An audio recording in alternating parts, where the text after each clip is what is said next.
এই ভোলং দিয়ে মাছ ধরার সময় দুটি ধরার সাপ আটকে গেছে।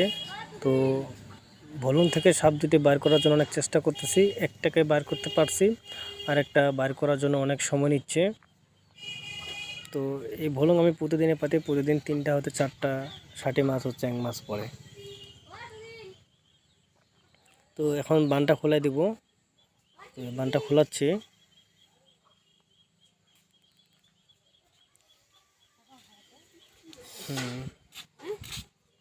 বানটা খোলা হলো,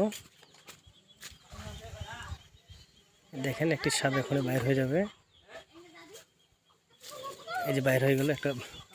তো আরেকটি সাপ রইল, এইটি সাপ বাইর হচ্ছে না। শেষে আমি জালটা কেটে সাপটাকে বাইর করার লাগছে। সাপটা অনেক ভিডিওটি কেমন হলো জানাবেন না, এবং লাইক কমেন্ট শেয়ার করবেন। আশা করি ভিডিওটি ভালো হয়েছে। ধন্যবাদ।